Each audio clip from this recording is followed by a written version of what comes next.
Okay, the first one I've grabbed, and I would grab if I were in a hurry or wanted something that's quick and easy to use on a gig, would definitely be the Kaiser. K-Y-S-E-R. Kaiser. They've been around for many years, and thousands, if not millions, of guitarists around the world use them. I trust that's clear enough. So this is a Kaiser. There are other brands that do vaguely similar ones. The Dunlop Trigger is vaguely similar. These cost about £17, and you can get them in different colours. Can you see it's a spring action? I trust you can see that bit of silver metal there, that's a spring. So to state the obvious, it's a spring action. What's good about that and what's bad about it? Well, what's good about it, as I just said a moment ago, is that you can pick it up, nice and easy to grab, and then from above or below, it doesn't really matter. I find it's best not to do it like that, but rather with my thumb of 2 fingers. So again, if I just pick it up, maybe it's been stuck on a guitar, a mic stand rather, put it on, it's as quick as that. If I want to move it, look how quick that is. So that's probably its best selling point. It's quick and easy. Just pick it up from on top of an acoustic guitar amp or on a mic stand, or possibly on the end. To be clear, it's quite a strong grip, so look at that. You can stick it on the end of your guitar. So that's an advantage. You can stick it on the end of your guitar because it's got a spring. It's quite quick. So it sounds like it's perfect. So what's the downside, if any? Well, it's quite a strong spring. I don't work out, I don't go to the gym, but you can see it's not too bad, but it's quite strong. Now, I've just tuned my guitar, so if I put it on, let's say, at the 5th fret, is it still in tune? Of course I want it to be in tune. It's no good if it's not in tune. Well, I don't know if the camera's picking it up. That's quite significantly out of tune. It's quite significantly sharp. So, what's the problem there? Well, I've put the capo on at the right point, which incidentally is just behind the fret. Generally speaking, about capos, put it just behind the fret, about a millimetre behind. You don't have to measure it, you know, just get a rough idea. I worked with a great producer called Sean Kenny, who recommends putting the capo actually on top of the fret, which is a great idea. It does make it a little uncomfortable there. So, with all due respect to Sean, it's a great idea in the studio where it really matters, but for general purposes, I put it just behind. Anyway, I was saying that I've just tuned up my guitar perfectly, but when I put the capo on with the Kaiser, I don't know if the camera's picking that up, but I can assure you that's quite sharp, and that's sharp, and that's quite badly sharp. This is no good for a professional recording, and that's quite badly sharp. That's quite badly sharp. It really is quite badly sharp. When I just looked at the meter there, it's roughly similar. So if I'm not playing with a band, perhaps it doesn't matter so much. Sounds quite good. Sounds quite good. But according to my tuner there, each string is quite significantly sharp. Okay, I think I made the point there. So why is it going sharp? Well, as I said, this has got quite a strong grip. So it's quick and easy. But if it puts you out of tune, what use is that? Now, I don't mean to put it down. Being positive about the Kaiser, if you had time to retune, maybe in a studio, you'd have 30 seconds or so. But on stage, 30 seconds is a long time. You don't want the audience to be waiting for you to tune up and retune. And what if in the next song you move it around? Now's a good time to mention a fundamental thing. I'm saying that you might need to retune. So should you retune with a capo on or off? That's a strange question, isn't it? Well, I've already told you I'm in tune. I've tuned up my guitar perfectly without a capo. But the problem, as explained, is that it goes sharp when you do that. So there's an argument for tuning up the capo on. Now, you might think that's crazy, but you can actually do that. So wherever I put the capo, just behind the fret, as I said, then I could tune up with it on. It's a rubber system. I think they'll generally use rubber, which is the closest thing you can get to human flesh in terms of manufactured material. So the point is, you could tune up, and perhaps should tune up the cap on. However, that's a compromise because it's quite a strong grip. It's very rubbery, so the string, as you stretch it or loosen it, as you tighten or loosen it with the capo on, it kind of takes a moment to get in tune. I've already spent about 2 or 3 minutes talking about this subject. So imagine I'm on stage, you haven't got all this time to mess around. So, to wrap up on the subject of the Kaiser, it's quick and easy, but in my experience on most guitars, it tends to make the note sharp. Or I should mention, because it's so basic, you can put it on the 1st fret. or the 2nd fret, or the 3rd, or the 7th or 8th. You don't have to do anything special, you don't have to adjust anything. Although I must stress that as you go higher up, that grip gets tighter and tighter, and it puts your guitar more and more out of tune.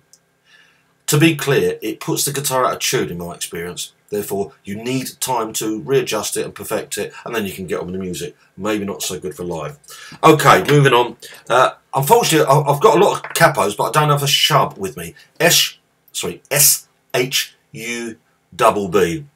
Thousands, if not millions, of guitarists use those. I've got two. I've got the standard, perhaps the classic shub, which is a cam action. I've also got a shub light, which is the same but lighter.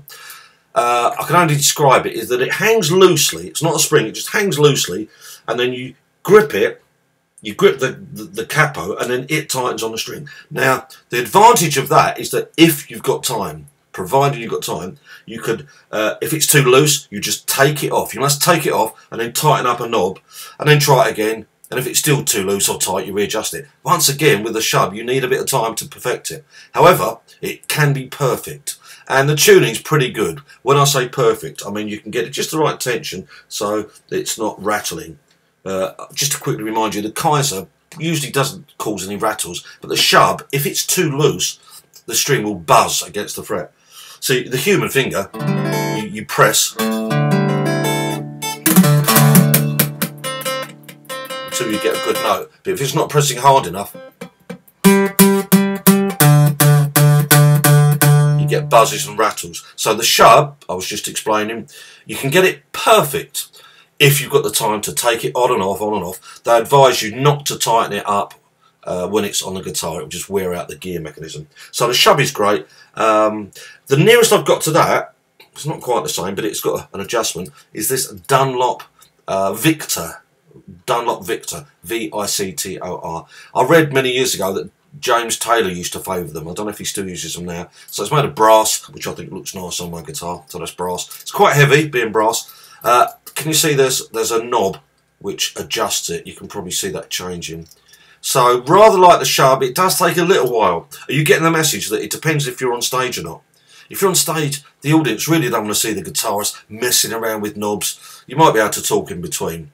But that's the main thing about the choice of capos. Are you on stage professionally getting paid? People don't want to pay money to see you messing around with things like this. So the Kaiser was the quickest, but not ideal perhaps for live performance, ironically. So the Dunlop Victor is pretty quick. All you've got to do is that, once again, you should ideally do it off the guitar. So if I put this on, that's no good, is it? So I've got to, these ones I think you can do like it's on the guitar. So you just tighten it. Still not good. You get the message. You need something that doesn't take too long. Of course, it might be too tight in the first place. If I pick it up and it's like that, it's like, oh, it doesn't fit. More time. And of course, most guitars, sorry to go on about this, but it's important, most guitars are thinner down there and thicker up there. So when you get it perfect for up there, so without any buzzes or rattles, or another thing, which I should have stated, this one, you must loosen it.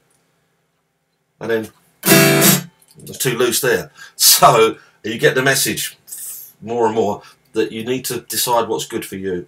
So if I tighten that up to work well at the 2nd fret, then I've got to loosen it off, and then you've got to start all over again. However, it's very good. It doesn't take too long. Maybe I've been exaggerating, but it doesn't take too long. That's one of my favourites, the Capo.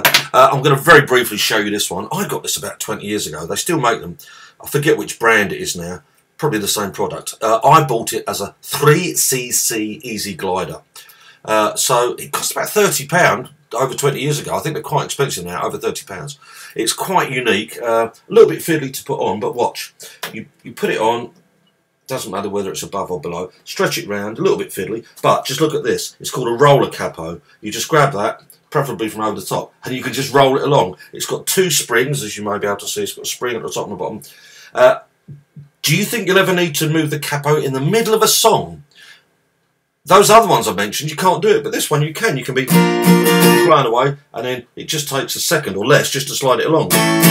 For some people, that might be an innovative idea. So you can just roll it. It does work from the back as well. It does work from the back, although I would normally do it from the front.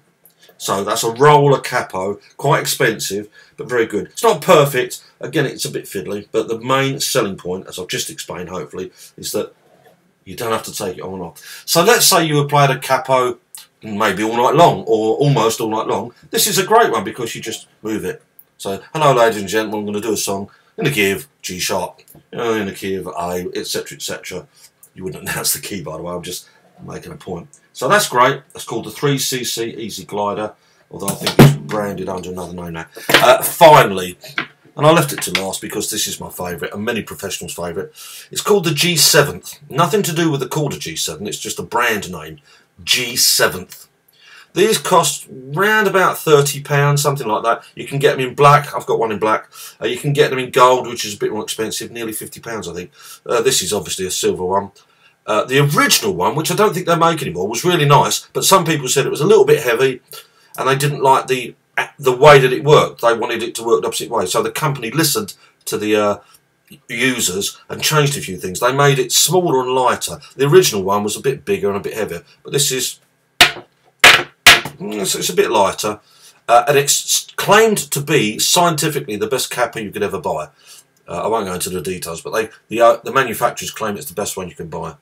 Why do I like it so much? Why do so many people like them? Well, it's nice and small, it's the least obtrusive, and it's pretty much the quickest. Now, it doesn't use a spring, it doesn't use what's the word I'm looking for? Clamping. A cam. It doesn't use a cam. It's got an ingenious design. So you just offer it up. I don't want to be too long here, but you press that. You just offer it up and just squeeze it. It's as simple as that. That's what was great about it. To release it on the new one, you press your thumb into it. The old one used to work the other way around, but most people, including myself, prefer this. So you just put it wherever you want it, squeeze it, job done. How tight do you squeeze? Well, you can't just guess, but you'll soon know that if it's buzzing, then it needs to be squeezed a bit more. Simple as that. Let me do that again. The only problem with these, perhaps, I hate to be negative, but is that they only close up that much, which means they're a little bit tricky to put on the end of your guitar. It may not squeeze onto the end of the guitar, although that does seem to. I would normally put it on the end, but I've got a tuner on there. My point is, you should be able to put this on the end of a guitar headstock or on a music stand, so you could clamp it to a music stand like that. So imagine my fingers the music stand. So pretty good. It was the shub, I should have mentioned, that doesn't really go onto music stands. It's just loose, it hangs loose. All these little things are very important if you're working professionally, or even if you want to keep the time delay to a minimum. Okay, so I hope you got the point there, that this one, so you loosen it just by pressing down on that. It's very natural, it's a very natural hand motion. So doing that on the end makes it come open. Then you just offer it up, squeeze it, and after a while you kind of get a feel for when it'll be okay. But you just have a quick check. So if it's buzzing or dead, like that's no good, just squeeze it a bit harder. Don't go mad, don't squeeze too hard, but squeeze quite hard on it. And there you go. To release it, do that, move it along, squeeze it again, off you go. That's pretty quick, isn't it? And finally on this subject, I mentioned about the tuning. Nothing's perfect, but these ones are as near perfect as you'll get. Still a fraction sharp. I must stress, if you're working in a studio, if you're recording, or if you're playing with keyboards, if you're not in tune, it's going to sound bad. If it's just you and your voice, or you and another voice, providing it's all in tune relative to itself, it's okay. But I must stress, if you're playing with a band, brass perhaps, or especially keyboards, if your guitar's out of tune, it will sound bad. So even this one, the G7th, pushes the strings slightly out of tune. Couldn't I loosen it? Well, if you loosen it, starts to rattle. Okay, I think I've spoken for more than enough time about capos, but it's terribly important. So I would recommend the G7th. They cost about £30. You can get cheaper ones. Oh, I should add that those ones that sometimes given away for free or cost £2 or £3, the cloth ones, they're generally a waste of time. So that's the one I recommend. Okay, that's enough talking about the machines, the Capo Dastra, to use the correct term. Let's play some music using it.